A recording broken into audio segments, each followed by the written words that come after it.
everybody, it's me, Stacy, here at Scrapbooking Made Simple, scrapbookingmadesimple.com, and this is our next Saturday with Stacy YouTube class number 543.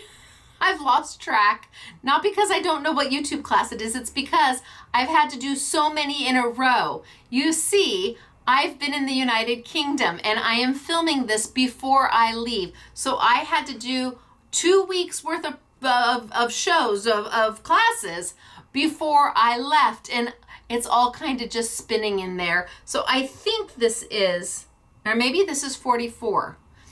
It's one of them. But I have been in the United Kingdom working with Stencils. I am thrilled to be there. I'll tell you a little bit about what I'm doing, but before I get there, I want to let you know what we are featuring today. We are featuring Parkside Crafts. Now, you may have never heard of Parkside Crafts before. It is a collection of products that is brought to you by Couture Creations out of Australia, but the designer for Parkside Crafts isn't in Australia. In fact, he's not very far from where I sit every day in my office. My last name is Park, and my eldest son, James Park, has signed a licensing deal with Couture Creations, and this is his second collection for Parkside Crafts. He named the brand and everything, so I'm thrilled to be sharing it with you today. I love it. I don't like that I don't get to have any say about it. It's not my deal, it's his. I kind of have to sit there and go, but you know what? This is how he learns and grows. And Andrew, who is the owner of Couture Creations, is really just an amazing mentor for James. It's been wonderful so far. Love, love, love it. And I love to see him blossom and grow. So he has new stamps, new dies, and new stencils for you today. I'm going to share it with you. We are going to be doing kind of watercoloring going on. So I'm going to be using his stamps mainly today, but I've got beautiful samples of the dies and the stencils. I love it all. Now, I should be doing winner chicken dinner right about now, but I can't. You see, I am filming this way in advance because I am headed over to the UK. I had to film 2 weeks in advance because I'm spending an entire week over in the United Kingdom with Stencils, who I am a licensed designer for. And by the time you see this, I will have already done my Hobby Maker shows. I'm with Hobby Maker. They are a craft channel in the United Kingdom. They're kind of like an HSN, but crafts only. That's all they do. I'm spending 2 days with them with my Stencils and Jacquard product, and then I'm doing something for an online company called Craft Stash. I'm doing some filming with Craft Stash, and then I'm doing some filming for Stencils. So I had to get all the classes done before I left. I had to have 2 full weeks of classes. Everything had to be done before I left. That way, all I have to do is turn them on when I'm there. I obviously can't film them when I'm there. I have to film them when I'm here. So no winner chicken dinner today because you haven't even seen the class that you would be posting on for me to announce winner chicken dinner on this one. Did that make sense? When I am filming this, the class that you would have been posting on to be a winner for this announcement hasn't even happened yet. That's how far in advance I needed to be so I could go.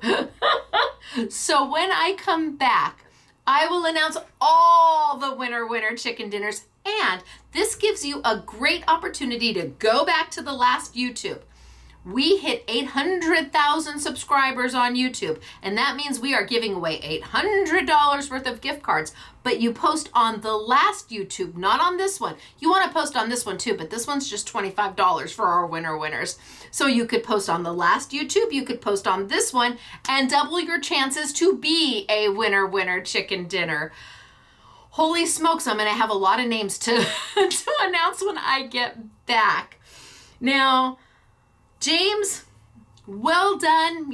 I'm Stacy, the owner of Scrapbooking Made Simple, and I suppose I should be very professional about this, but this is my kid, this is my son, and I am over the moon about his growth and his potential and his creativity, and I just cannot wait to bring it to you. So watercoloring today, lots of stamps. I'm going to play with stamps today, and I'm going to show you the entire collection. I want to remind you that we are limited. We have a certain amount. I don't have hundreds and hundreds of his product. I just don't.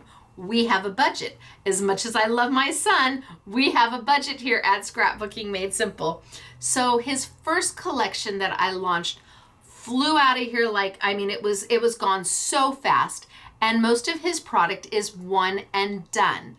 There may be an opportunity for his first collection to make a reappearance. Why? Go figure.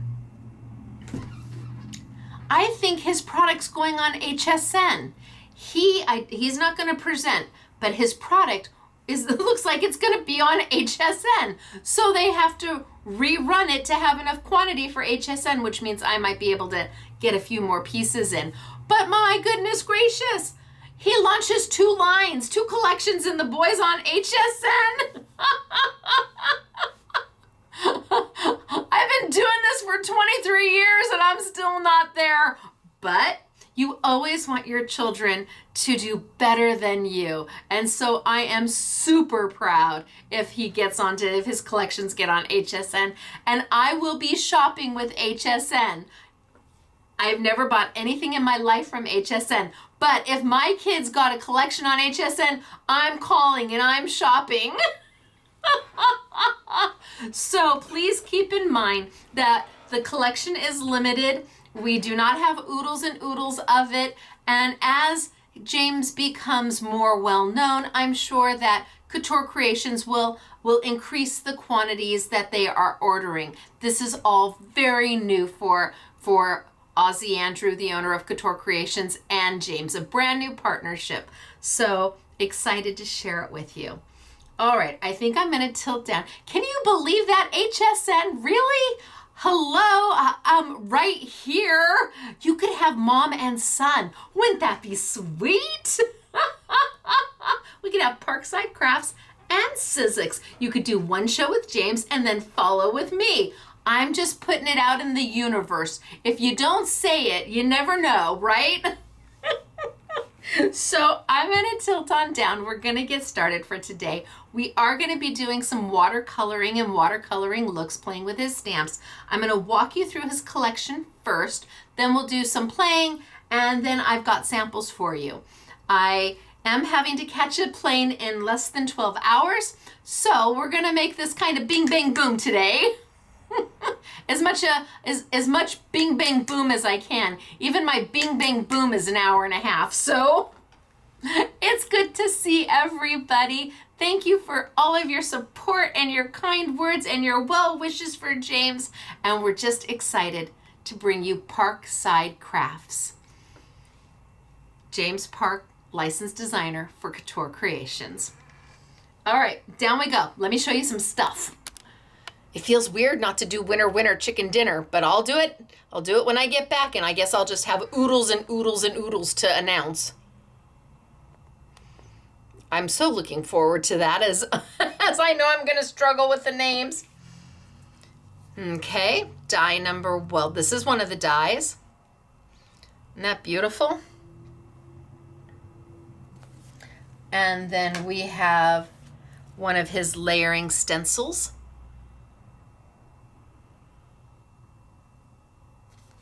And then we have a background die that is amazing.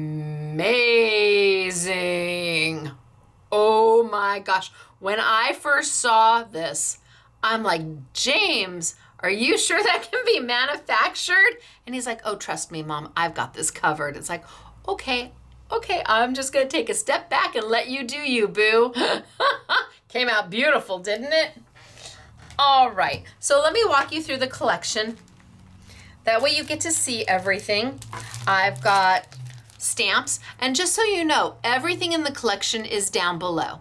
So you can see all of the SKUs. If you buy one, you can come in and see how many different items he's got going for this collection.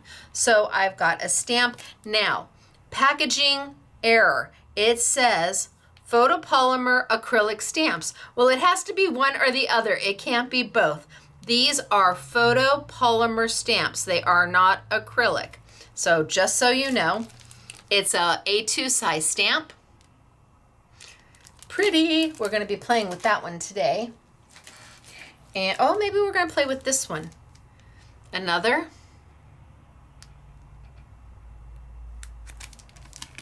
And you can see the size on the back, so meant for A2 and larger. And then I have got his sentiments, because he always does sentiments. Let's see. Let your dreams blossom. Happiness blooms from within. In every petal, a story unfolds. To plant a garden is to believe in tomorrow. So he's got sentiments going on. And you can see the sizing. There's everything. He packs, well, he learned from his mom. He packs as much in as he possibly can. So we changed the font. He's got different fonts. He's got different sizings. And then his icon stamp. So he does at least one icon stamp with each collection. This is his thing.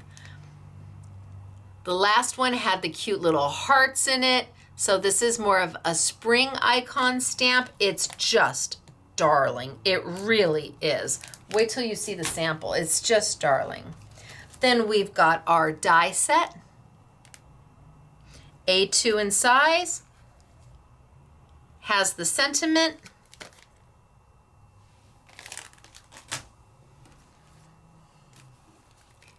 A2 in size. And instead of a sentiment, because there's so many stamp sentiments, he added butterflies and ladybugs to go with it. Have no idea what kind of flower this is, and I don't know that he knows what kind of flower this is. This is just what he drew out. We've got a layering stencil that has sentiments built in. And again, it's for an A2. Wait till you see the sample of this. It's stunning. So you have happy birthday, in our thoughts, in my thoughts, so very sorry. You can just use very or sorry. You've got sentiments going on. And the layering stencil. Another layering stencil. Sending you sunshine, you are amazing. Or sending you sunshine, or sending sunshine, and you are amazing. Now, of course, you can use the stencils anywhere. They don't have to be used. The sentiments, you could stencil those and mat them and use them on anything. It doesn't have to be used with the main image. Not at all. And then the background die, which is, holy smokes, artichokes. I looked at that and I said, oh, you are your mother's son.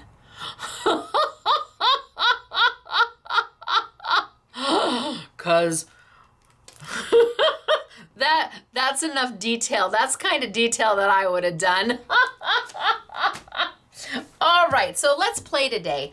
And I think I'm going to start with the icon stamp. And I'm going to do a couple different techniques for you today. I want to start super easy for folks who may be really new to stamping.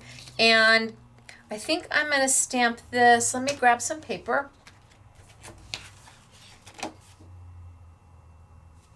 I think I'm going to stamp it in black first. And then I think I'm going to come back and stamp it in color. I'm just going to stamp it in black so that it stamps. Now I'm bringing over my stencil and stamp tool from Sizzix. And because I know I'm going to need it for a technique, I'm not just going to be stamping something once and then I need the positioner to line up. So this is the stencil and stamp tool from Sizzix. What it does with stencils, layering stencils, is amazing. But today I'm using it as a stamp positioner.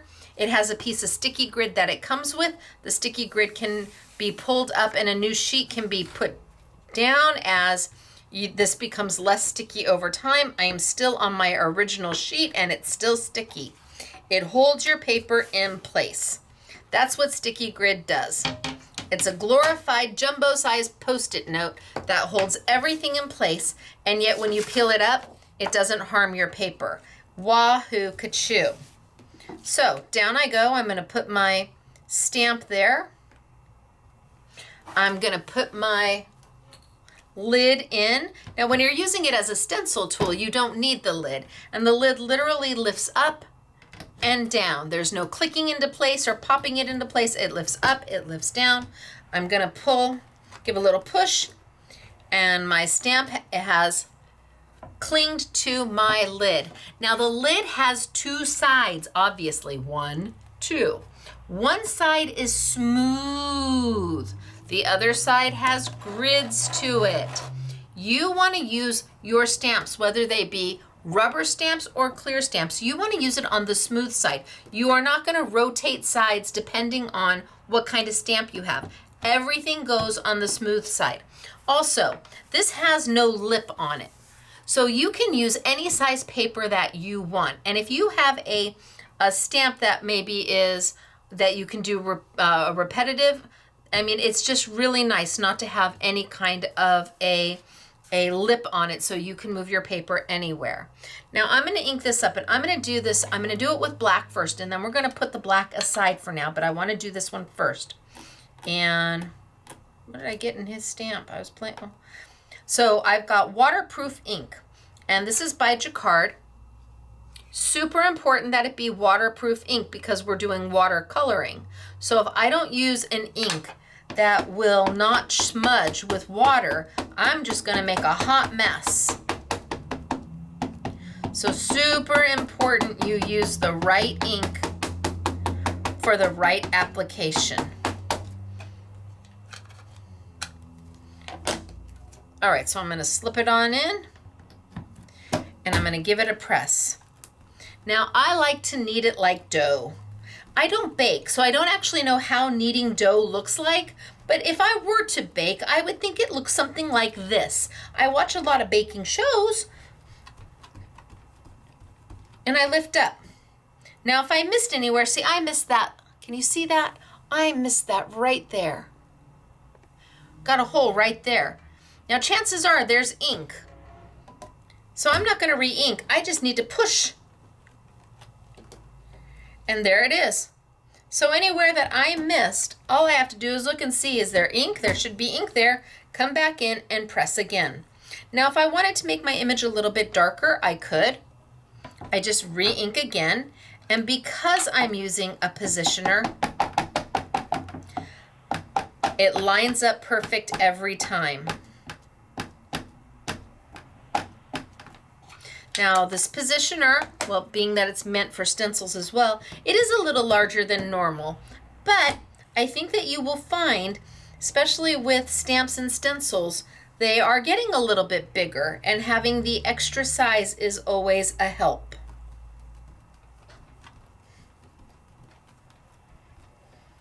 Ooh, I think that looks good. Okay, I'm going to pull this up and I'm going to put it off to the side, and we'll use it in just a little bit. Now I'm going to take a baby wipe,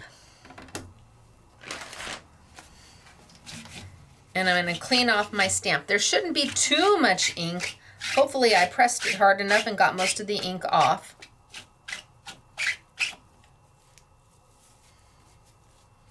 And all I'm using is a baby wipe. I'm not using any special stamp cleaner. Baby wipe does the ticket. All right, so I'm going to let that dry, and while that's drying, I'm going to put another piece of paper down. And I'm ready to go. This time, we're going to play with my dye inks from Jacquard. These are a premium dye-based ink from Jacquard. They are water reactive, and the colors, I've got 12 colors and 12 reinkers right now, more to come. But what we can do with these inks is crazy good. If you watched last week I used them and used them with embossing powder, and it is not a pigment-based ink. It's a highly pigmented dye-based ink. So I'm going to go ahead And I'm gonna go all over. Now my inks, sometimes they tend to go better if you rub as opposed to pat. So if I give a nice all over rub, I'm doing the whole thing in yellow because that is my base color. And then I'm gonna put it in and I'm gonna stamp it down. Stamp, stamp, stamp, stamp, stamp, stamp, stamp. I'm making my, I'm kneading my, or I'm patting my, what is it, my pie crust maybe I'm doing? I'm playing with dough. Okay, that looks good. Maybe I want it a little bit darker.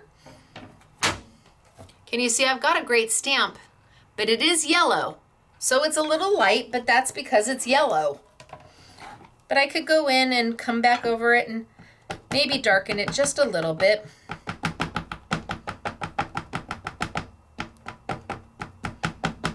So everybody's inks are a little bit different. I have a felt top on my ink, and I specifically did a felt top as opposed to a foam top.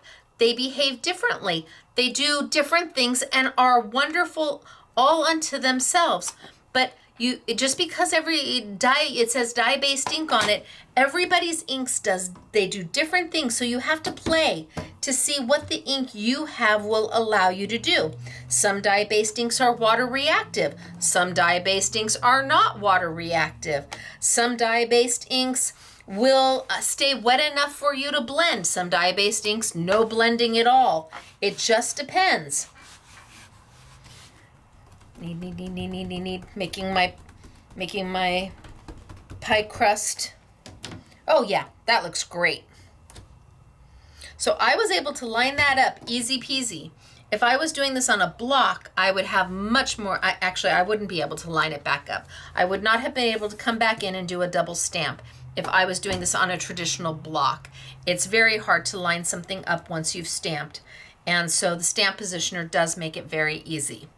Now I'm gonna come in here with a little bit of my wasabi. The girls named my inks and they were hungry when they did it because I have yellow curry today, I have wasabi, and I have red delicious. Okay, so just a little bit of green. And I'm gonna come right back over the top. And making my pie dough, putting it in my pie tin, pressing it all the way around. Now you may have one of those tools that adds all even pressure. I don't. I do actually. I have one from Polly. I bet it's over in my assorted tools. I think I'm gonna have to dig that out next YouTube. I do have one. Polly made it for me. A friend made it for me. Okay, so now I've got two colors. Hello, two colors. Look at how that is. They just blend beautifully into each other. My inks don't make mud. Then I'm going to take a little bit of red. Not too much because I don't want to cover up all the green. And I don't want to cover up all the yellow. But I want a little red going on.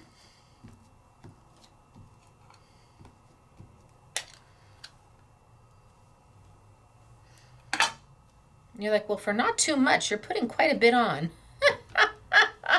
All right, let's see.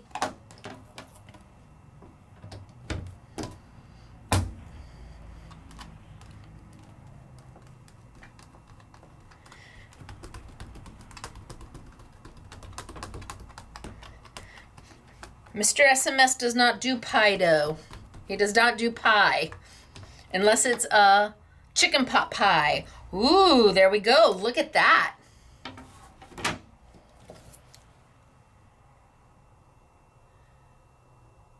Now I could leave it just like this and be done. I could. But why would I? I've got things that I can do with this. My inks are water reactive. That means if you look at this and you say, Oh, now you have to color it in, and I'm not a good colorer. Okay. I'm leaving it right on my stencil and stamp platform. Right on my stencil and stamp platform, not taking it off, and there's a reason I'm not. And I am bringing over my lovely Fusion, beautiful Fusion watercolor paintbrushes. This is how they come in the bamboo, the traditional bamboo holder, because then they air dry. We have them in 5 sizes, and for watercolor brushes, they're the finest watercolor brushes I've ever used that I can afford. And they are affordable. What they do is stunning. I didn't know brushes could be this lovely and not cost a fortune. So I'm gonna put a little bit of water on my blending mat. A little bit of water on my blending mat, and I have one of my brushes. I'm gonna pick up some water. I mean, I don't want too much, but I can come in and add just a little bit of water, and my ink will move enough for me to color some of this in.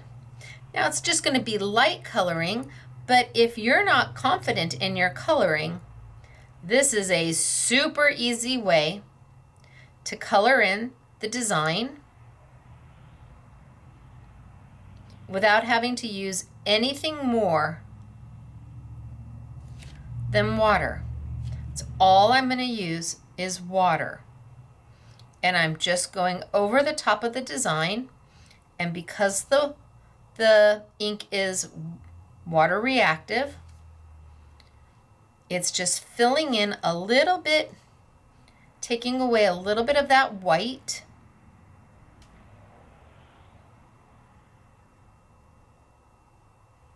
And I'm not using any paint at all.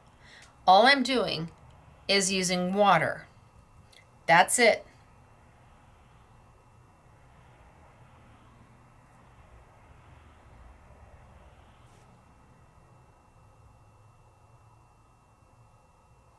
And I can go in there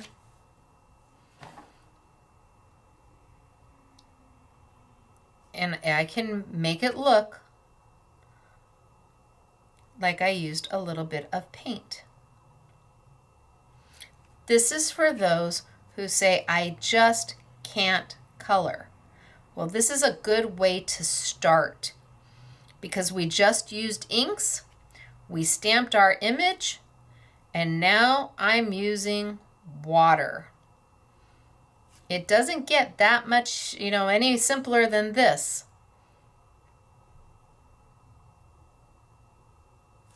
And everywhere I'm putting my water, because my ink is water reactive, it's letting that color pull.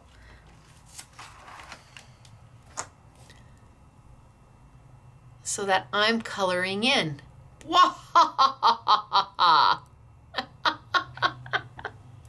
Right? Easy. This is simple. This is friendly to everybody. Let's all play in the same sandbox. Let's get in the watercoloring sandbox, and we'll faux watercolor. I mean, we are using water and there is color down, so technically it's watercoloring. But this gives you an opportunity to go in there and just take away some of that white without having to have any true skill at all. Maybe this is the first thing you've ever done. You are going to be successful at it. And if for some reason you add too much water, no big deal. It's only white paper. Flip it over, do it again. I love, oh, that was a lot of water. And you can see me doing this. This is taking some of the water off, so I don't have too much going on. I don't want to have too much water, but I need to be able to get my stamped image, that ink wet, so I can move it around.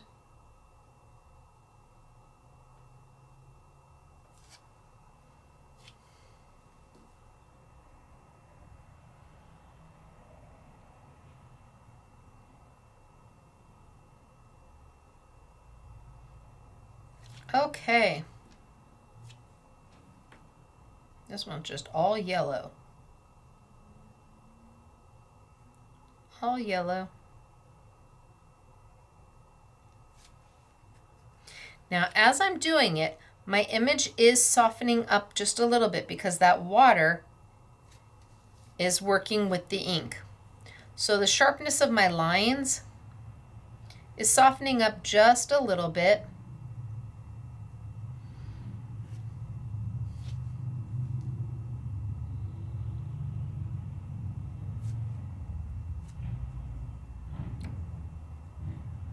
But I have the opportunity to go in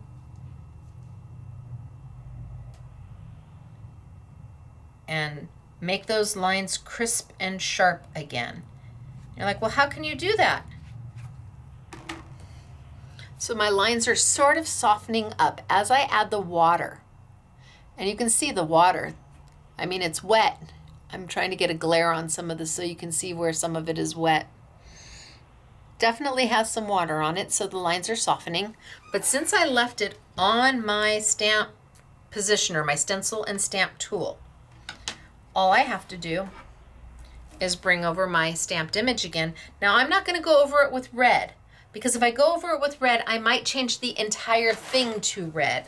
So let me wipe off my red.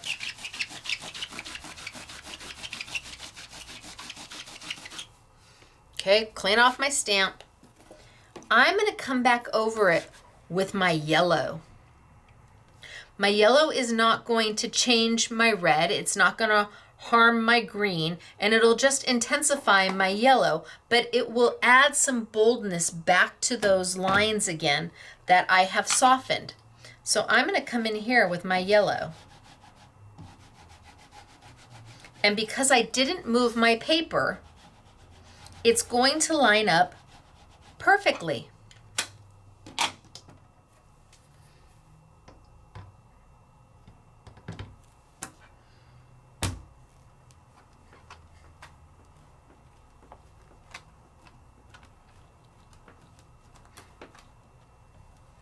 And I've put the lines back in place just by adding the yellow over the top. I've put my lines back in place, and I didn't lose my very pretty watercolory looking feel. Easy peasy mac and cheesy. It doesn't get much simpler than that. I didn't do anything but use some water and stamp with 3 colors. And look what I was able to accomplish.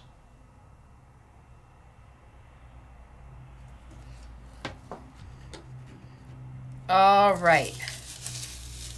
So I think I'm not going to use the black one yet. I'm going to put this one off to the side. And let me put it back where it belongs.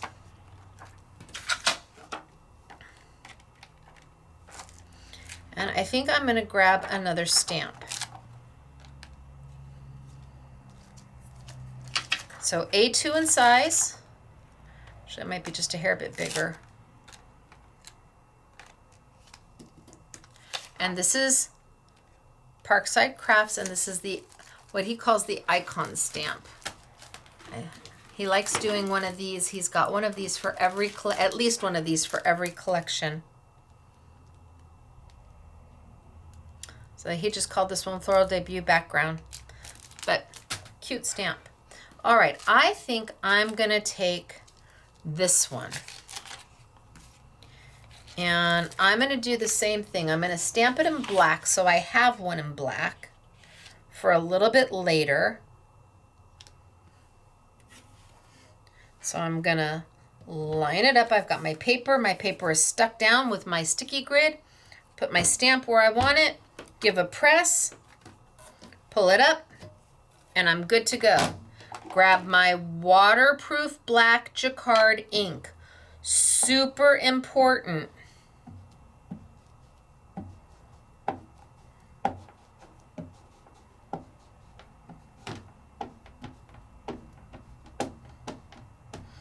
Because I'm using water, I need to use an ink that will not move with water.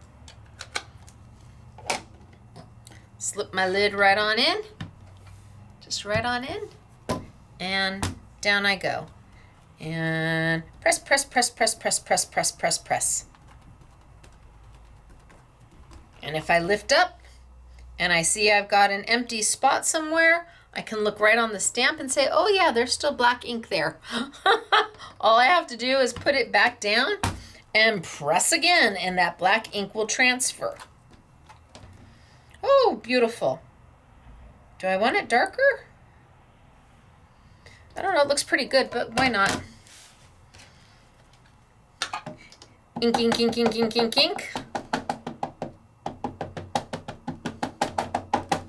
Stamp, stamp, stamp.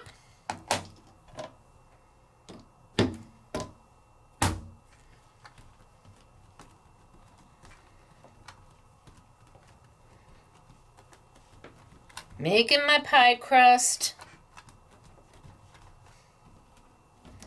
Oh, beautiful, beautiful, beautiful. All right, I'm gonna put this one over to the side along with my icon stamp in black, and I'm gonna take my baby wipe and I'm gonna wipe this on down. And any leftover black ink is going to come right off.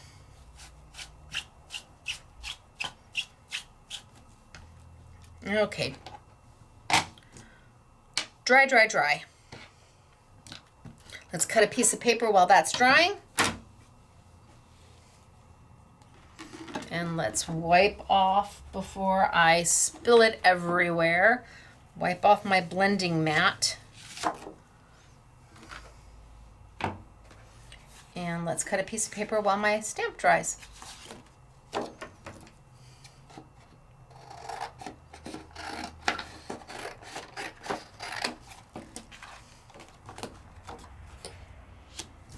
Put it down. Pick my stamp up because now it's dry. I've got a new piece of paper. Let's lay it down.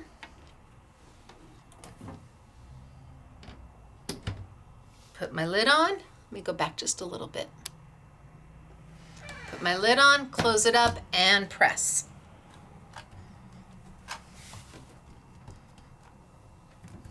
Open it up.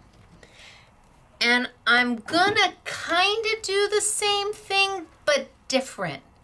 I am gonna start with my yellow, just like I did before. And I'm gonna get my yellow all over. So again, I went with a felt pad for my inks with a purpose. The foam pads are amazing. If you want to put your ink down and have it just like seep right in, like you want a flat, solid color every time, perfect. But for something like this, I wanted to have the felt pad as it doesn't lay down too much color. I'm trying to, there's a look I'm going for, and the felt versus the foam, they do different things. It's the delivery method of the ink, not necessarily the ink itself that changes, but the delivery method of the ink. And while I said like I said, the foam, if you put the foam down on paper, it literally, when you pick it up, it has this perfect shaped, whatever, rectangle. If you put it down, perfect rectangle of a solid color with really no variation in the color. It's the same all the way through. With a felt pad, you're able to get some of that variation in color, and it really is a preference. Actually, it's not even a preference. It depends upon what it is you're trying to achieve.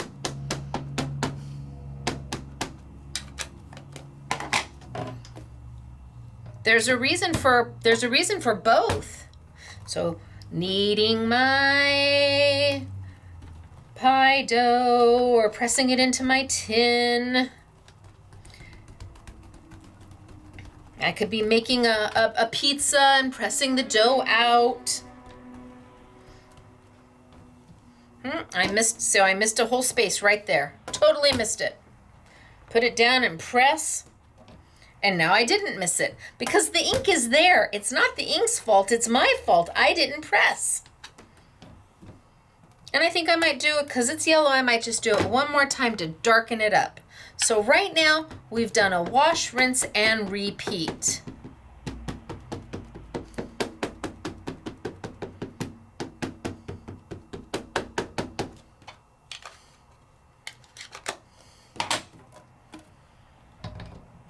Down, press, press, press, press, press, press, press.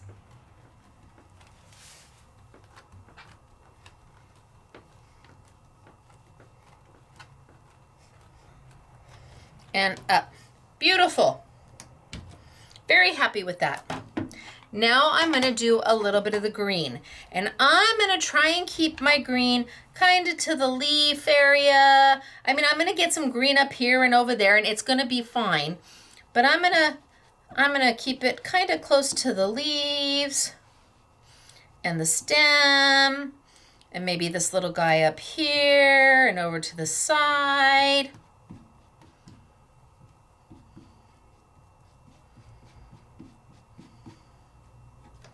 And let's see what I got. And I'm gonna go right over the top of my yellow. Press, press, press, press, press. Press, press, press, press, press. Press, press, press.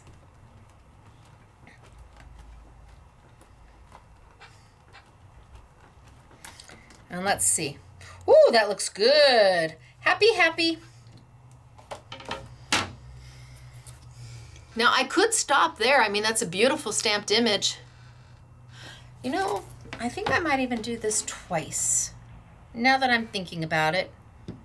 So my videos are unedited, unscripted, and while I know the product I'm going to play with, I'm not 100% positive what I'm going to do with it. So I think I'm going to do this twice so you can see it two different ways. Now I'm going to go in with my Red Delicious. And I'm going to do more of the flowers. I might get some of my leaves.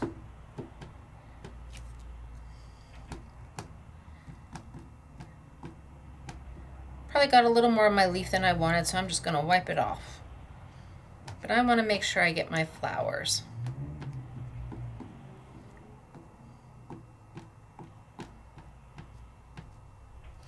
All right, let's see what happens.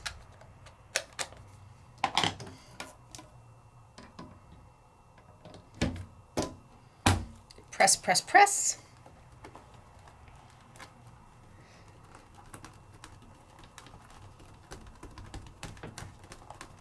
And up. Oh, not bad. Still got a little yellow coming through. You've got a little bit of red coming through. Well, you got quite a good bit of red coming through. I think I might wipe this down.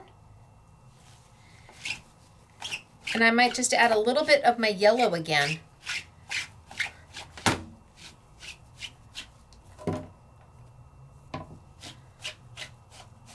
Clean it up. Give it a second to dry.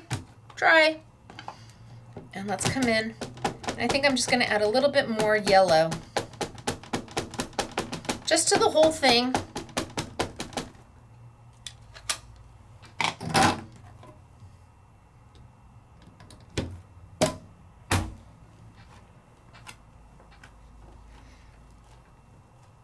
Just to really connect those colors together. Oh, yummy, yummy. Okay, I'm happy. I could be done right here. And for this one, I think I am going to be done right here, but I'm going to do it a second time, and we're going to change it up so you can see apples to apples. All right, so there's one. I'm going to put one there. Oh, I love this one. I'm going to put this one there and this one here. I need a little tray to hold all my samples because by the time I'm doing them, I'm moving them here and there, and I go back to look for them and I can't find them. I need to get myself a little tray that I put over in the corner of my table, and when I'm done with something, that's where I put it. So if I want to go back and find it, I know where to go. I just kind of throw them all over the place, And then you hear me say, hey, has anybody seen? All right, so let's start with yellow again. I'm gonna do this super quick. Ink up.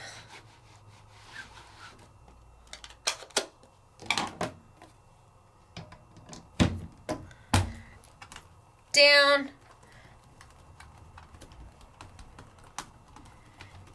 Press my pie dough into my tin. That's what I'm calling this. I always miss that one spot. I'm going to do it second time just so I get a little darker color.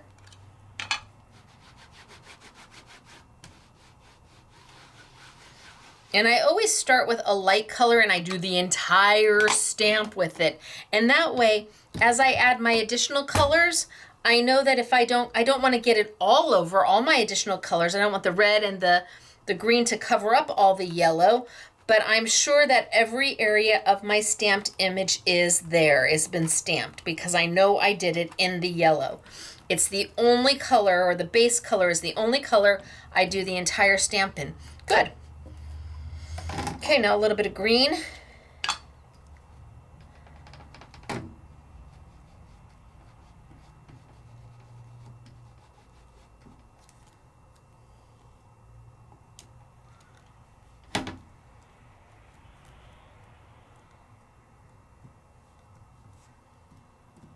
A little bit of green, let's see what I get.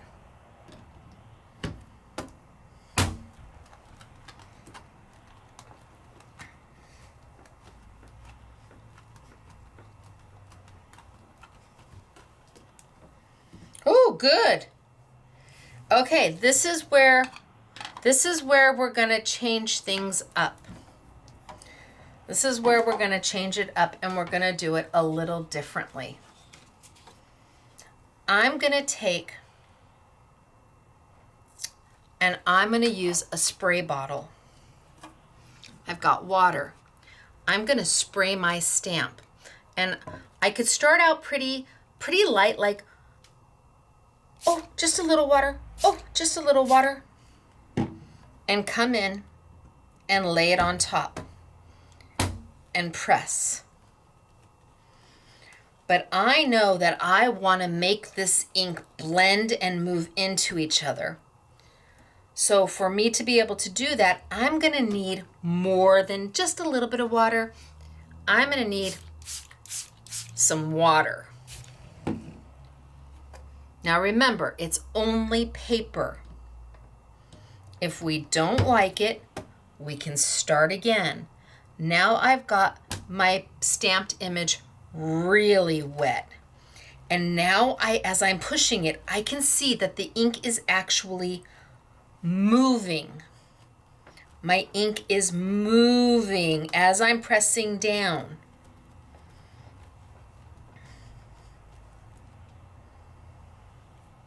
Giving me a little bit of a watercolory look. Now I can go back in and I can press and I can add more water and put it back down. And every time I put it back down, that water is reacting with the stamp set. And it's going to give me a little watercolory look. Now I'm going to come in. I've kind of wiped it down a little bit. I don't want it too wet. I'm going to come in and I'm going to add my red. And I wanted some red here, and I wanted some red there. I wanted red here and over there. I'm just going to add some of my red.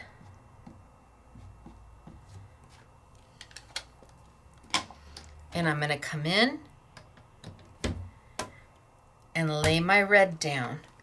And now there's a base of water down on my paper.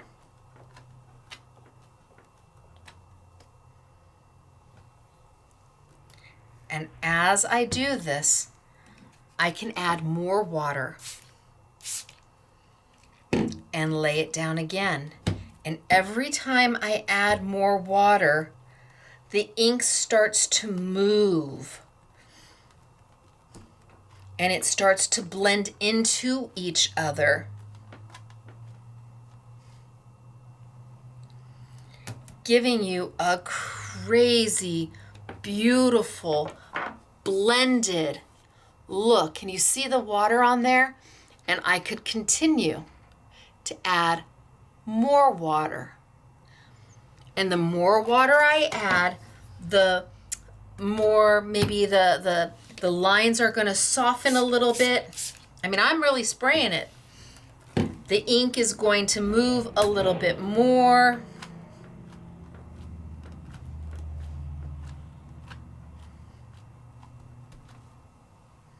And it's just going to look more and more watercolory. And it's beautiful.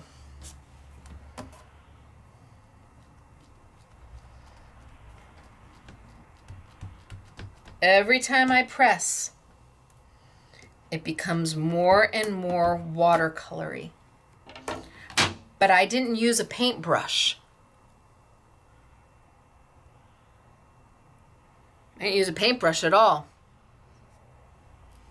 I love how it's blended in and moved around, and it's kind of soft. So I have the original here, which is very pretty. But then I have my watercolor here. Can you see the difference? It's dramatic. That's why I wanted to do it twice, because if I had made this one watercolory and you couldn't see the beginning, you know, you didn't see it as an original, you couldn't appreciate this. So pretty.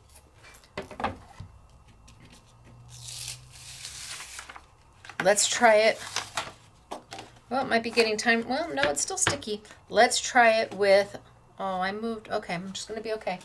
Let's try it with one of James's other stamps. And you see, you can see the water, the ink is still in there.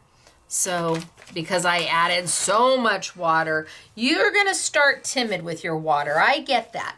But eventually you're just going to go psh, psh, psh, psh, psh, psh, psh, psh, psh, psh, right on your stamp, and you're going to have at it.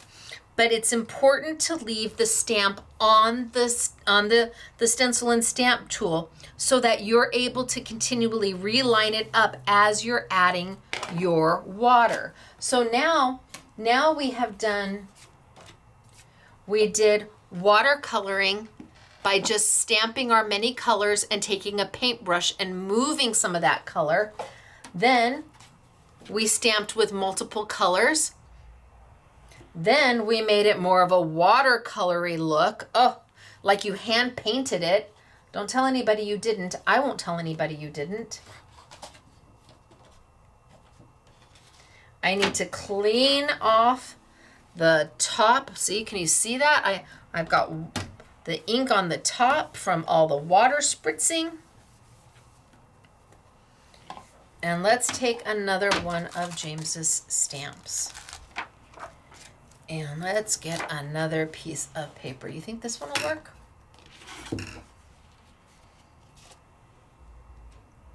Oh, that's mighty close. That's too close for me.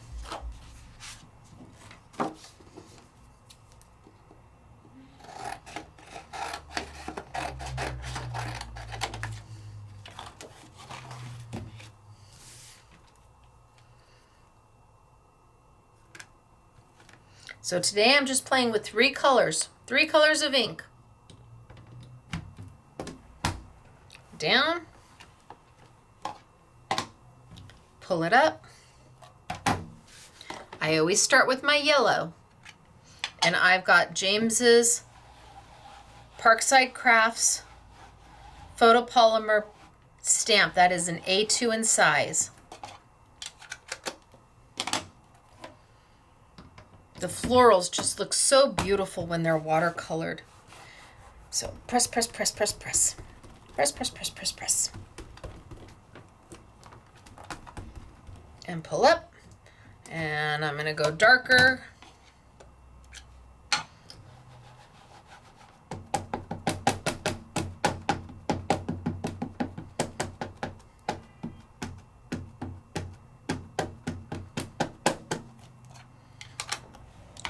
and down.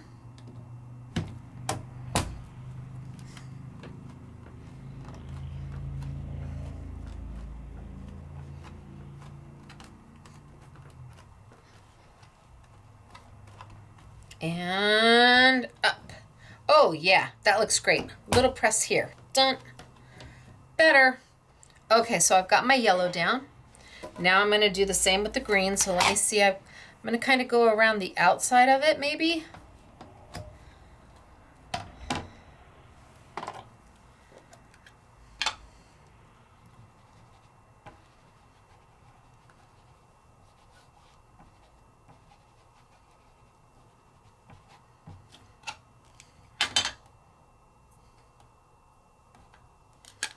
Let's see what we've got.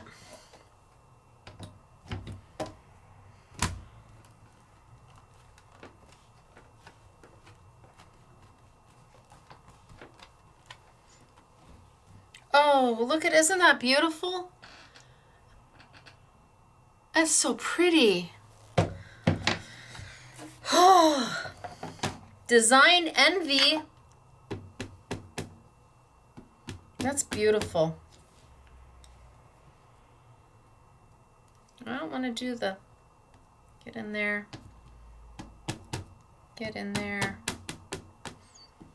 Well, if I do a little bit of the flowers, it's okay. And over the top.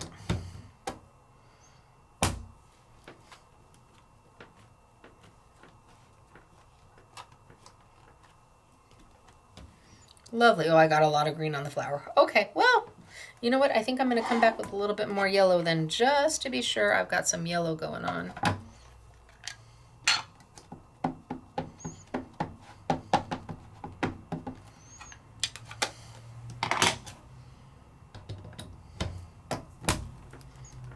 Just to brighten up anywhere that I can still get my yellow in there. Oh, better. Okay, so I've got a little yellow going on. Now, I'm gonna mist. I'm gonna take and I'm gonna spray, spray, spray. And then I'm gonna put it down. I'm gonna let it sit for just a second. And then I'm gonna push, push, push. And you will see that ink moving like this.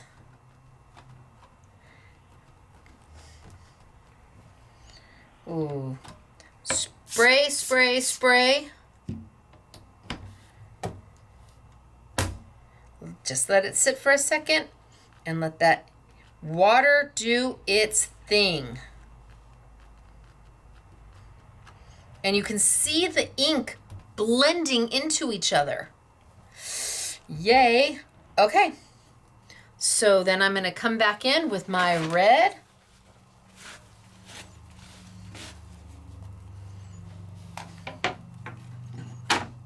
I just don't want to put it on top. I don't want it to... There we go.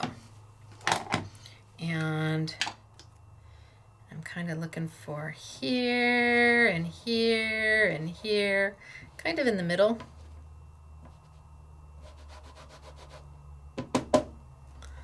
And let's line it up and let's push it on in. Now there's still water down there, so I can see that my ink is going, it's kind of mooshing out.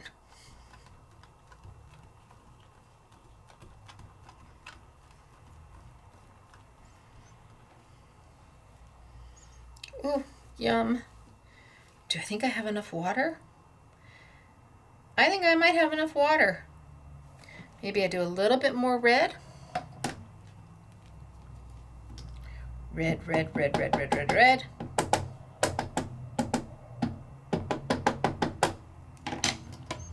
And mush, mush, mush, mush, mush.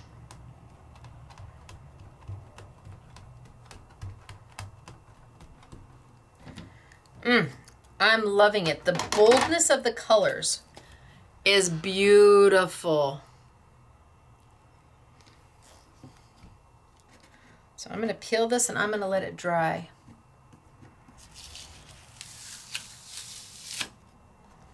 Peel that and let it dry.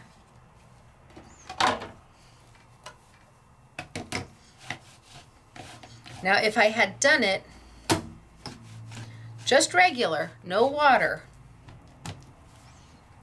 Let's dry that off. Oh. Now I can take the skinny piece because I'm not going to watercolor it.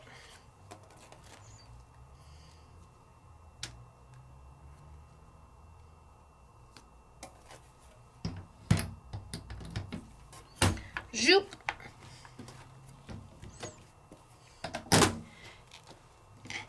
Yellow, yellow, yellow.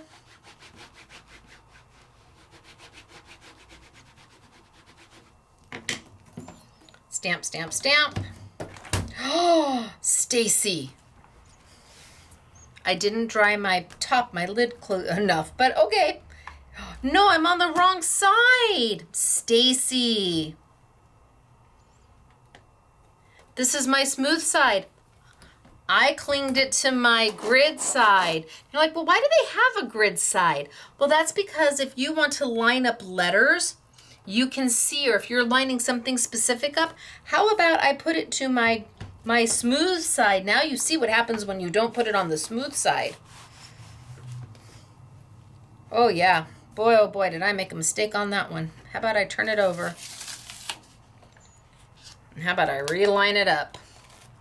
Lesson learned. Smooth side. Down. Up. Yellow, yellow, yellow. So again, non-edited, non-scripted, we just go. So you've got all these grid lines that you can line up your stamps on the other side so you know that they're straight if you were doing, let's say, a sentiment or alphabets or numbers or something that you needed to have lined up precisely. Oh man, I really didn't do a good job on that. See, I didn't do my pie dough. Much better, but let's do it again.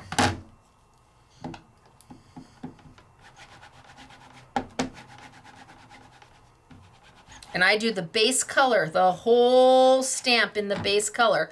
That way I know everything is going to have a stamped color, that I don't accidentally miss one of the leaves or the center of my flower. It may stay yellow the whole time, but at least I know it's there. I might not hit it with the green or the red. So pretty. Better. Now I'm going to come in with my green. I just want you to see what the stamp would look like if I didn't do the watercoloring. And you have choices. You may like it just the way it is. Don't do the watercoloring, Stacy. I like it just the way it is. Okay, you don't have to. But isn't it nice to know that you could if you wanted to?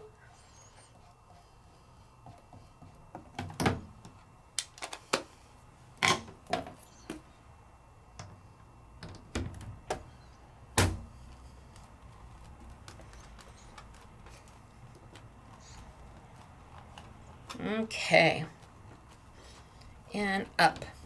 Pretty. And now let's add the red.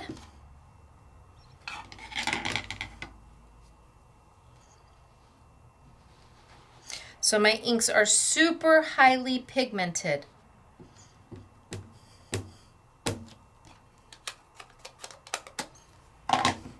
That's what makes them premium.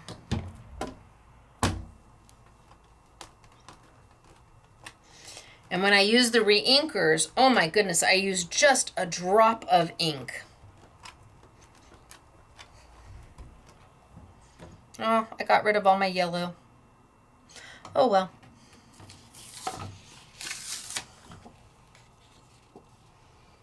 But now you can see the difference between the watercolory look and the non. Really up to you. Watercolor is a little bolder because the lines are a little wider because the water made a mush, mush, mush. The colors are a little more blended together. But you have options. You decide what works best for you. clean it up. And I think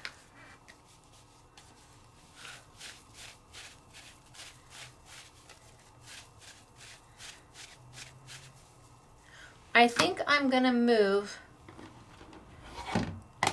to watercolor pencils now. Still might use this. Won't need the lid. But I think I'm gonna move to watercolor pencils now. So we carry the Brunzell brand of watercolor pencils. They are more of a fine art company, and that means, again, it's all about the pigment in the ink, which watercolor pencils eventually do become a paint. So you want something that's light, fast, that has a high intensity, because if you have something that's heavily pigmented, that means you can always tone it down with water. You can always desaturate it. But if you're using something that has very little pigment and mostly filler, you can never get that color bold and intense, ever. So Brunzell is by Royal Talens. They're done by Royal Talens, and well, they're brought in, they're imported by Royal Talens, and we love them. I have the 12 pack, I have the 24 pack, and I have the 36 pack. These are watercolor pencils, not colored pencils, and they behave entirely different than a colored pencil. So let's grab a color and let's play. Let's grab green. So first things first, you never put a watercolor pencil in water, ever. It's not how they work. If you do that, if you get your nib wet, you cannot go like this to color. You would have to move the ink off the paintbrush. So a watercolor pencil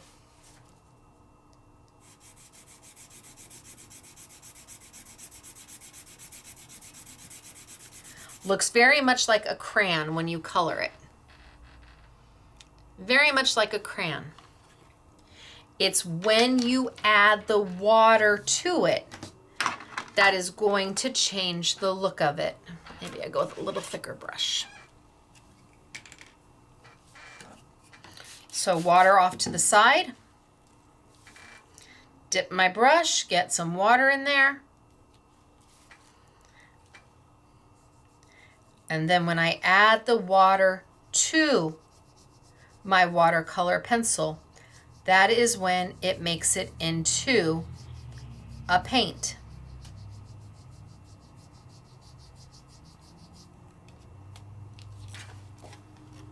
You're taking a pigment that is in solid form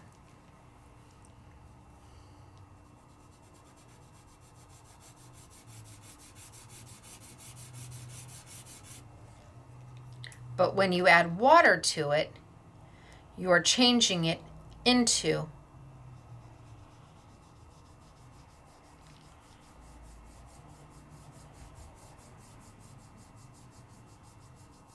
a liquid form.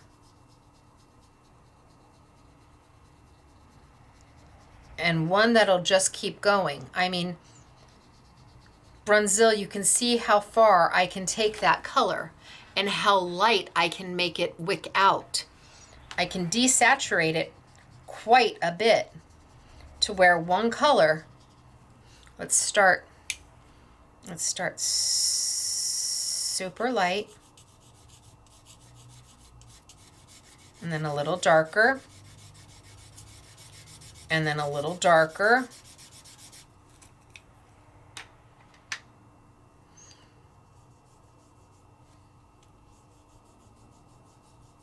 so when I add my water, you can see the intensity of the color changing based off of how much I've put down.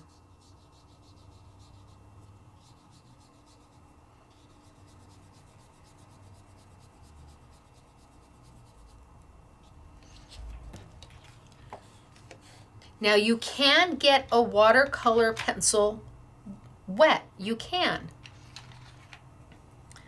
But if you do, and so I've got my pencil wet,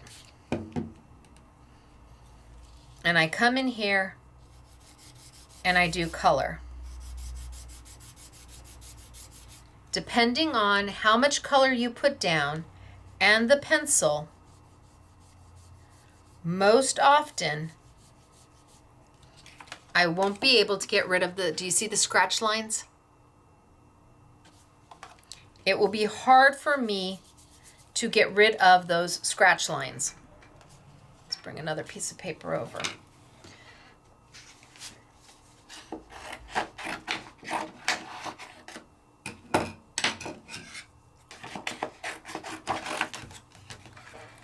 So I got my pencil wet, even though I was told not to, and then I went in and I wanted to add some color.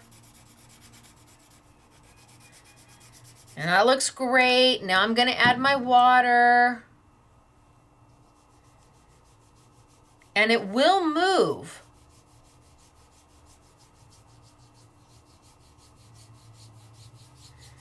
And see how pigmented this is? Look at how much I can do. But it will not get rid of those scratches. If you want to get your pencil wet, you're doing it because you're going to paint from the pencil. You want to paint from the pencil. Perfectly fine to do that. Just know that you can't add your pencil to the paper until your pencil is fully dry, because you will get scratches. So I typically don't paint from the pencil, but now you know you can. You're just going to go in there and paint straight from the nib.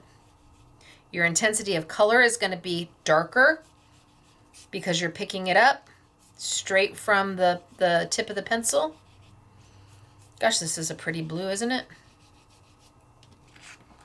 But I'm not going to be able to use this again until this dries if I want to go straight to my paper. You also have another choice of how to use watercolor pencils. You can come in, scribble your pencil,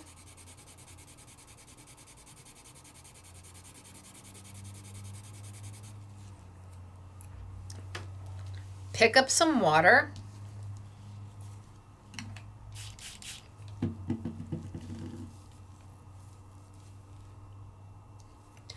and make a paint out of it this way, and then come in and paint.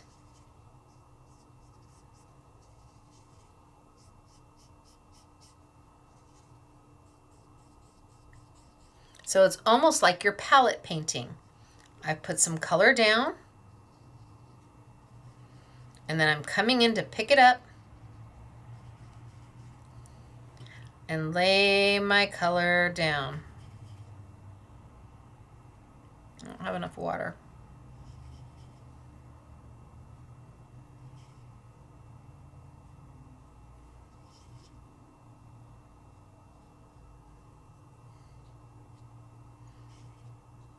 Oh, I've got too much blue in here. So a couple different ways of doing it, whether you go and add your color over here and scribble, scribble, scribble. In fact, let's scribble, scribble, scribble this way. Let me get all my blue out of here. So let's take a yellow and let's scribble, scribble, scribble. And let's take a red and scribble, scribble, scribble. And let's leave some space in between. And let's take that teal and scribble, scribble, scribble. And how about this light blue? And scribble, scribble, scribble. And we'll wipe down my blending mat, which is by Woodware. I'm just putting my water straight on it. Woohoo! And now let's pick up and let's do some of this yellow.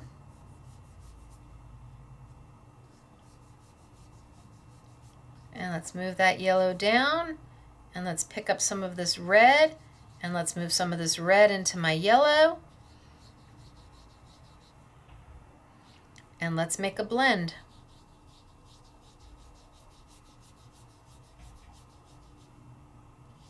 So what I'm doing is I'm wicking off my paintbrush.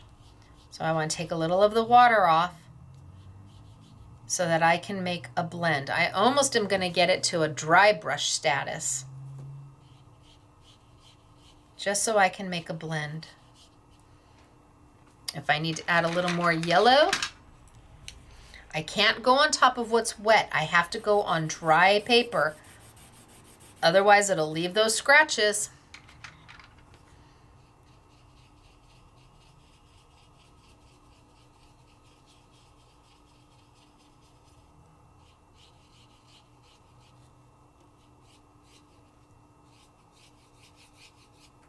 And make a blend. Let's take my light blue and see what happens with that super light blue. Oh, is that light, light, light?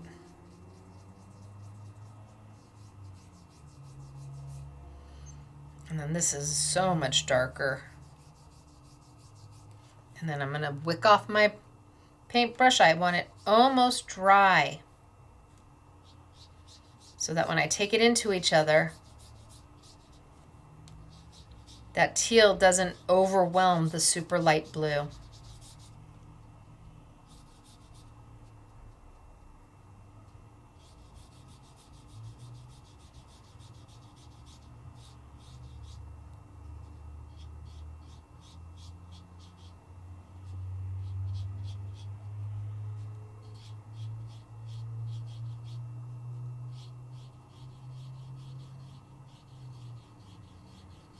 And just make a super soft blend. I could add a little bit more blue at the top. That's a really light blue.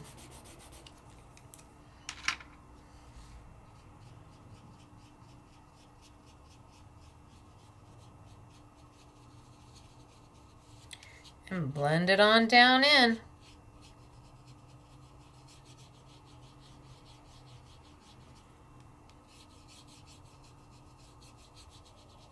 So watercolor pencils blend without any problem. That's what they're meant to do. You just have to know that when you're using them, you don't get your pencil wet unless you're blending straight from the tip. If your paper is wet, you can't take your pencil and go back in because that's going to leave the scratches. And this one, I don't know if this is dry enough yet. Since I got it wet, I have to allow it to dry before I can reuse it. Otherwise, I'll be left with scratches.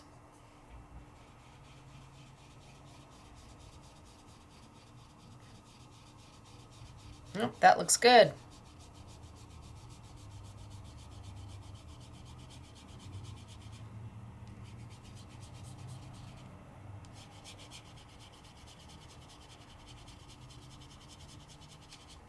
All right, so what are we going to do with them today?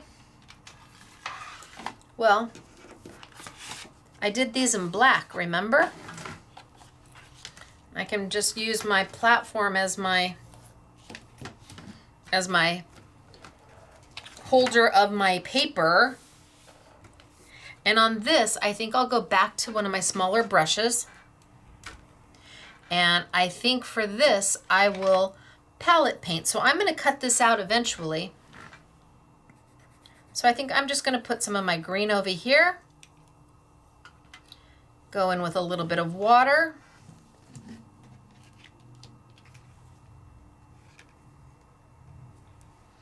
Pick up a little bit of my paint. And come in and paint.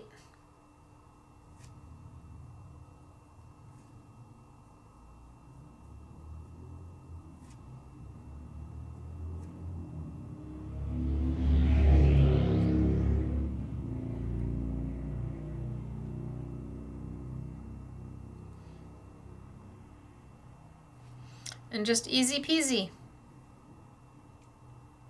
Go in there and paint. And if I need to add more green, I just add more green right next to it.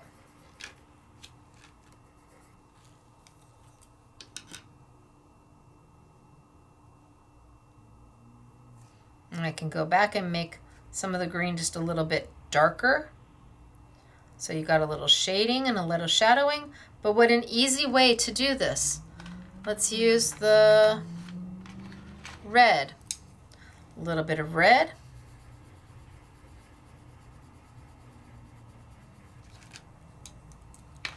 A little bit of water. And I can go in and paint.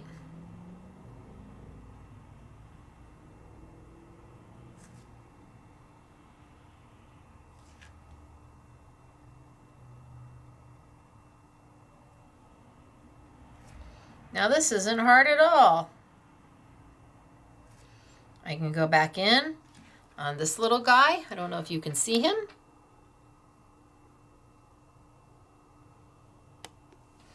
And I can add a little darker red towards the bottom.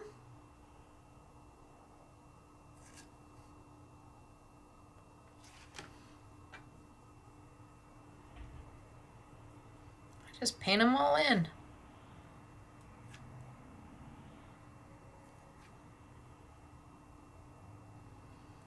So palette painting, super easy to do with watercolor pencils. These are not colored pencils. Colored pencils behave completely differently.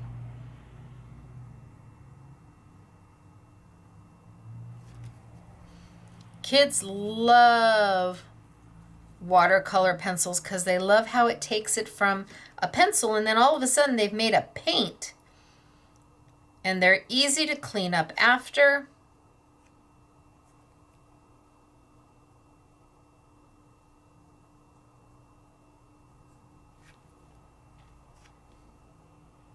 And they go a long way. So, really simple to do. Palette painting. Or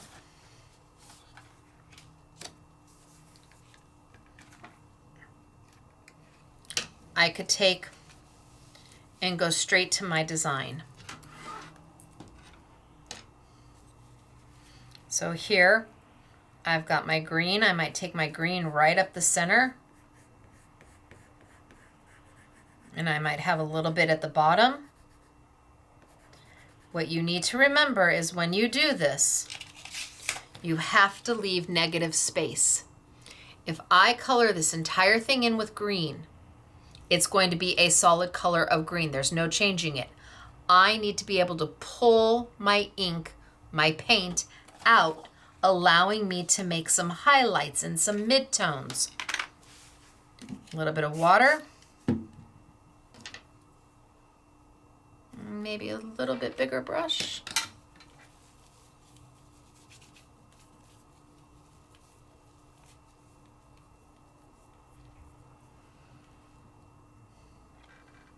And I'm going to keep wicking my brush off.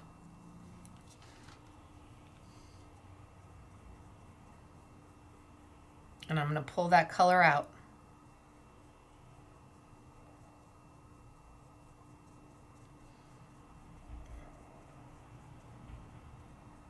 And I am almost at a dry brush.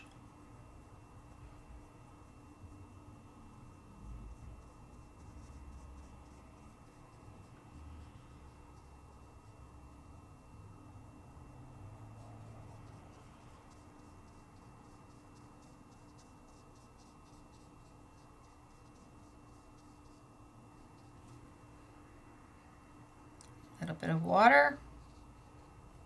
Just to make everything move.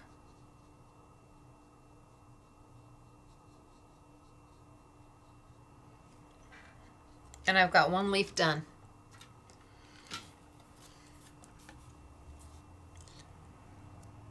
It's that fast. Now I'm gonna let that dry, and I could come back with some of my green again and add more green into it. So let's take my orange, and let's kind of go around. And let's take my red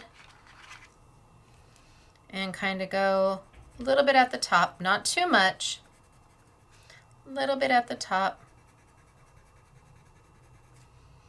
a little bit at the top. And even this might be too much red. We'll see.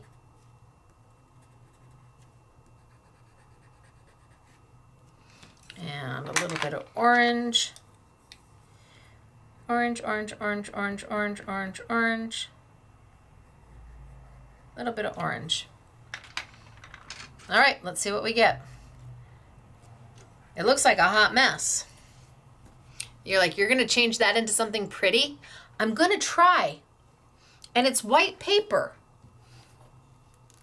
And it's using Parkside Crafts' beautiful product. So I'm gonna go in and I'm gonna move some of this orange.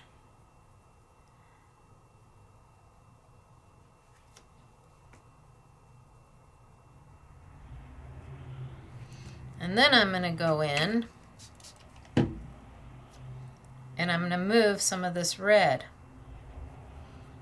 I'm gonna pull that red right into that orange.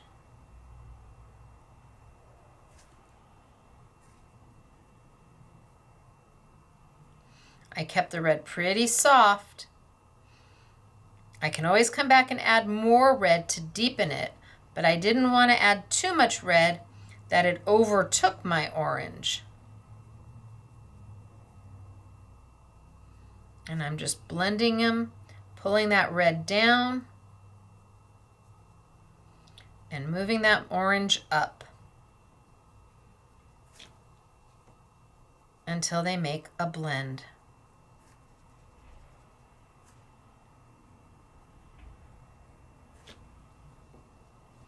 I've got red, orange, moving that orange up, and red.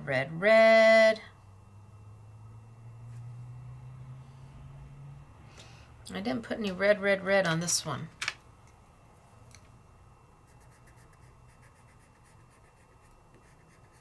It's a very small space. That's a very small space.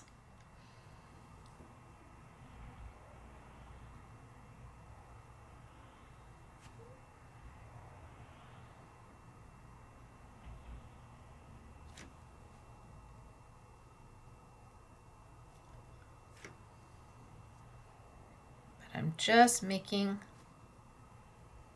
some blends. And then if I want, because I haven't done anything in the center, I could come back and add a little bit of orange all the way around. Just a little bit of orange all the way around in that center and pull it out.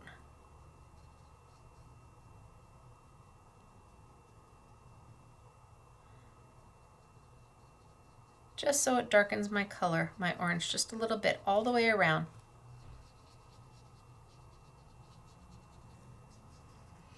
And if I wanted more red, what if I wanted more red and I wanted it to be an intense red? I could pull some color over here. I don't want to get it onto my flower right now because my paper is wet. So I could do a little bit of palette painting. Maybe to add some more red in, make it a little stronger at the top. Watercolor pencils are truly one of the easiest ways to start crafting and to add color. They are so forgiving. They're so easy to use.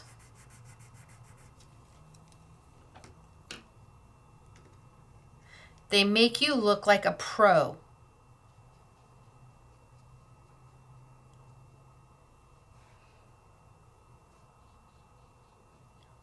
could just keep darkening that red and darkening that red until I'm happy.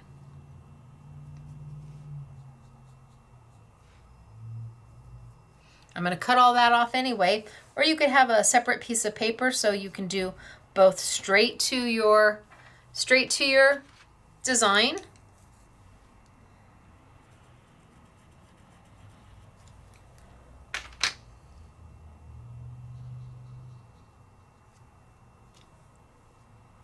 And a palette paint.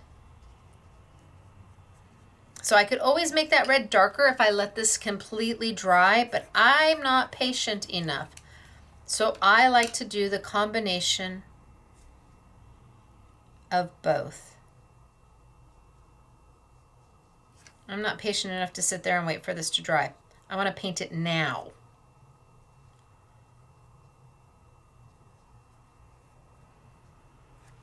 And it can be this simple. And I am not a colorist. I'm a crafter. But you can go in there to do this.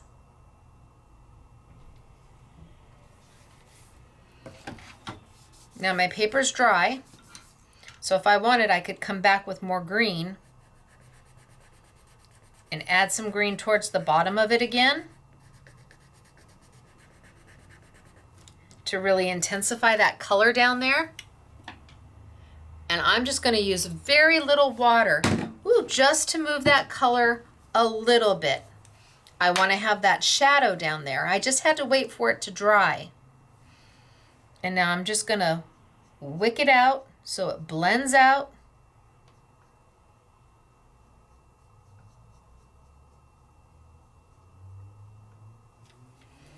And now I've created a shadow. It's that simple. Really, I promise you, it is that easy. I love watercolor pencils. They make everything simple. You just have to remember to leave some negative space. And negative space is the white space that I'm leaving. I can't color the whole thing red because if I did, it would just be a solid red. You wouldn't have any of that highlight or that shading.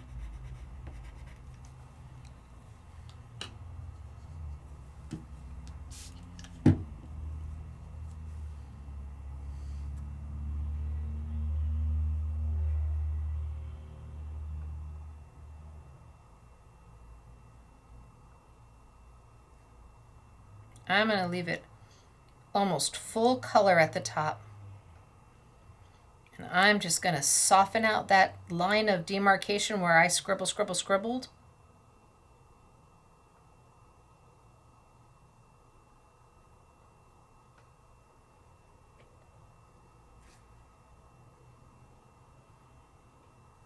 And in no time at all, this is going to be done.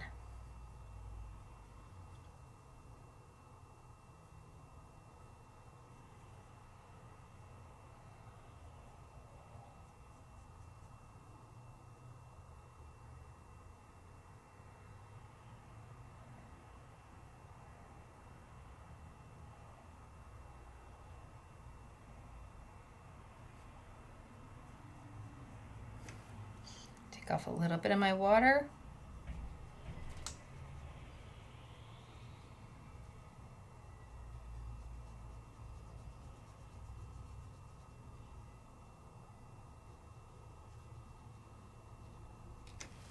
Now you saw me just scribble. That's all I did was scribble.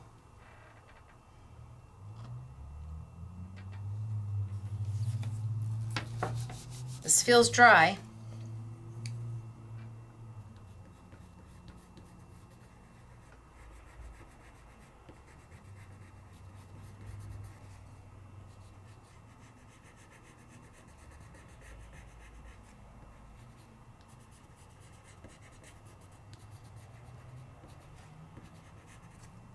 If I want that red to be even more intense, I just go back. Gotta leave that negative space. You gotta move that paint somewhere. A little bit of water.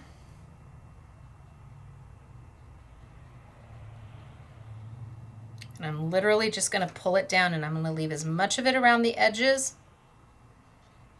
as I can.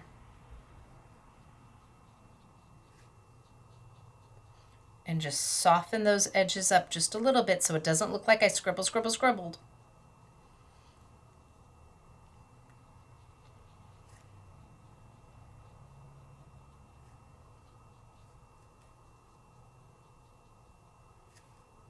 Look at how pretty that is.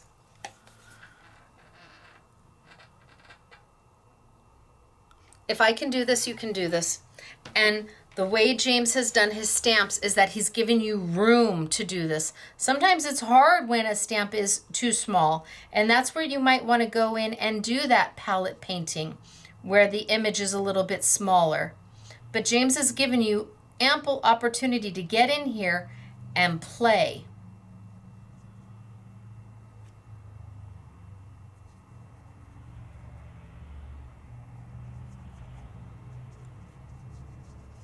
So pretty.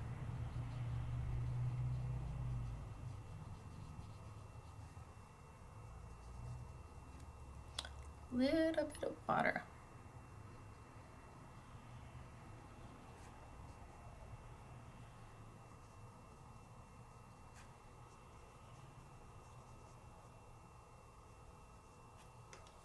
And that little extra red gives you that mid-tone, that highlight, that shadow. Watercolor pencils, not colored pencils. They behave differently, but they are simply amazing. And you will be successful with them. You're going to sit down with a stamp. You're going to stamp the image 10 times. And you're just going to start with no expectations of anything. In fact, you might just take paper and scribble for a little bit. Stamp your stamp 10 times with no expectations, and then slowly start to go in and play.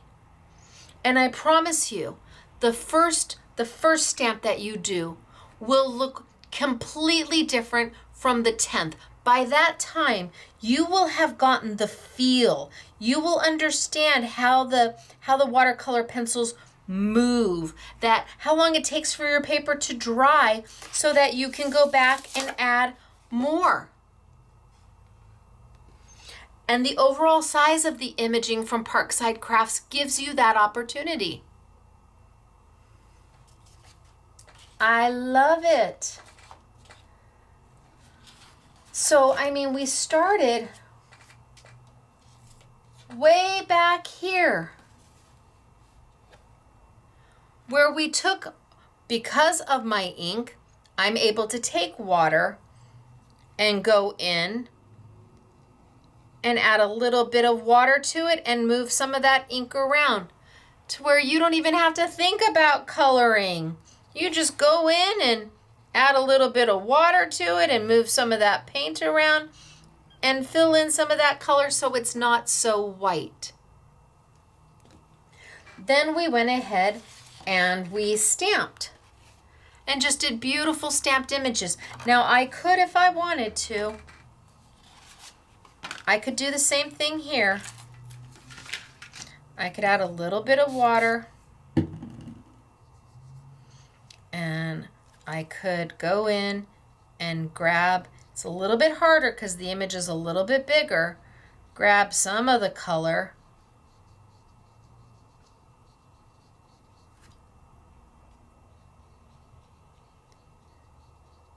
It's not going to be much. It's going to be very subtle, but it'll be there. You just got to get that ink working with the water.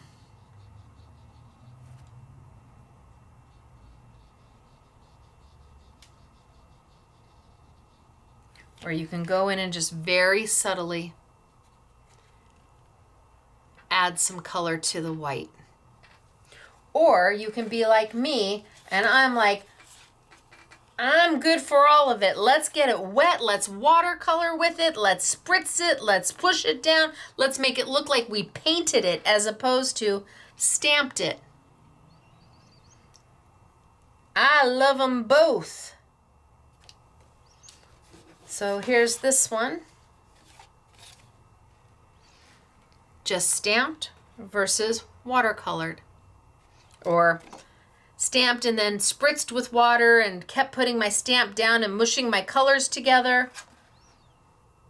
And I think they're beautiful. And my colors all blended into each other. Here my colors blended in and all I did was add water. It's all about options and about starting somewhere. Taking the gamble in yourself, risking it on you, knowing that you will be able to achieve this. So pretty. Love it all. Makes my heart happy.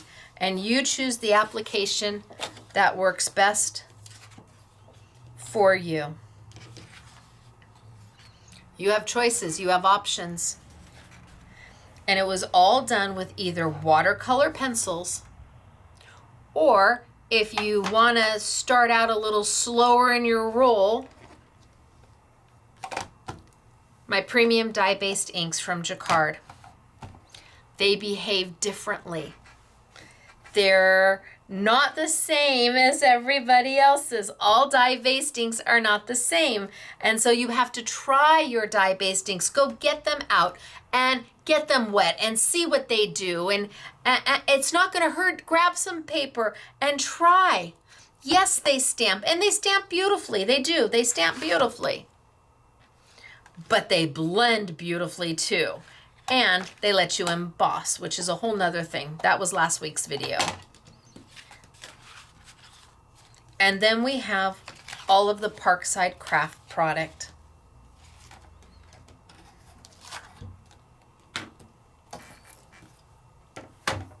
Which really is a whole story. James tells you a whole story with his product. You've got the background.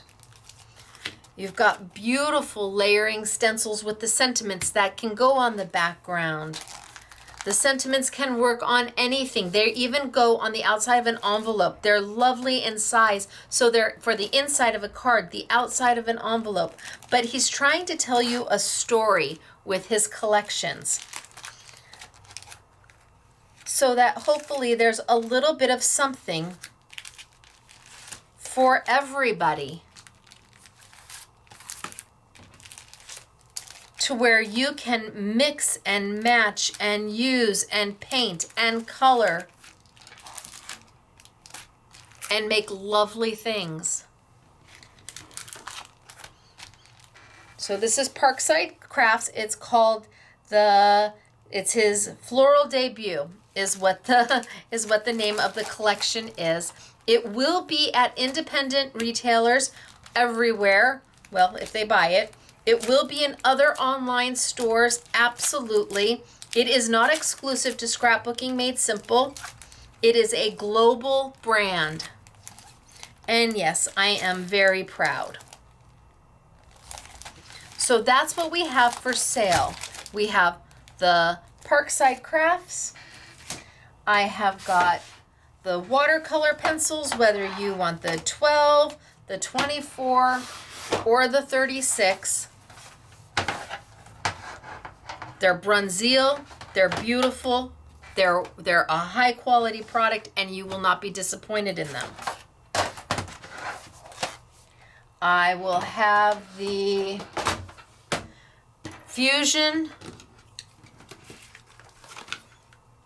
watercolor brushes for you, and we sell it with the traditional bamboo. Nope. This one there. This one here. the traditional bamboo mat. And actually, I like to keep my brushes, until they're dry, I like to keep the lids off of them. So I can just put my lids right down in. This is a bamboo mat. It's meant so that your brushes can air dry. It's got a few extra spaces. The set comes with 5. You roll it up, twist it, and now my brushes can air dry because of the bamboo mat. Those will be on sale. You're going to need the waterproof ink, and I'll do the ink in the re-inker, I'll do the mister, and I guess all of my inks. Gosh, this is a lot. And the stencil and stamp tool. Holy smokes. I have to remind Elena, because I'll be gone. I think I'm going to leave a little pile. This is what goes in the YouTube yummies. All right, let me show you samples.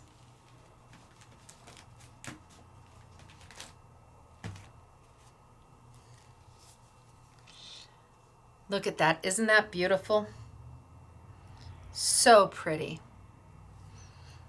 James did this one. And look at that icon stamp. Isn't that darling? It's so flippin' cute.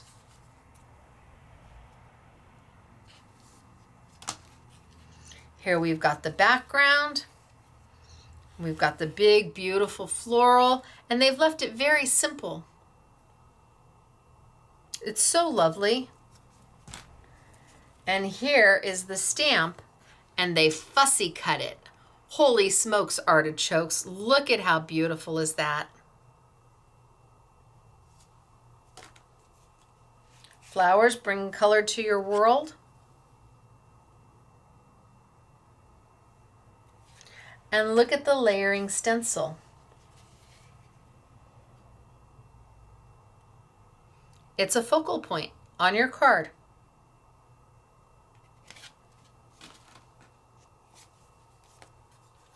This is one of them that I was using today.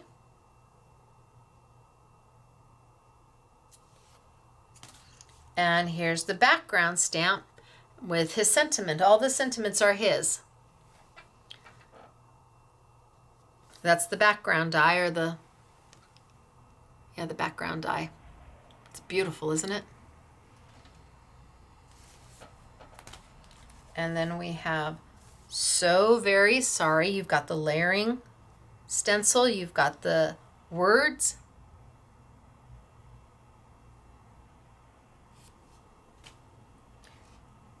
In every petal unfolds a story.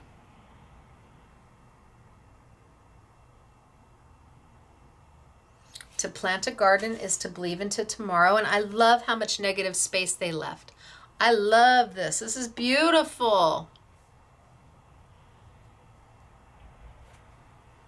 Here's the icon stamp, and they paneled it.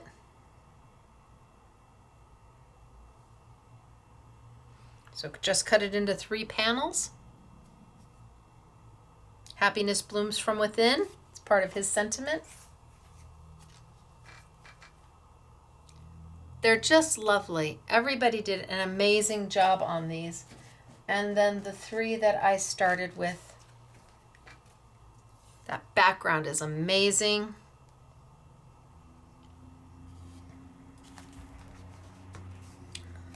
Love this one.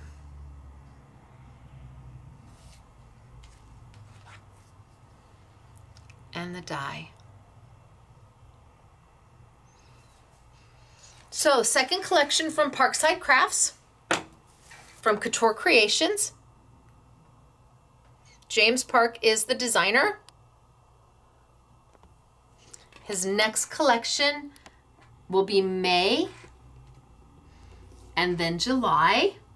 So if you loved what you saw, great. If you just had fun, or if you learned about watercolor pencils, big difference. Colored pencils, watercolor pencils, not the same thing.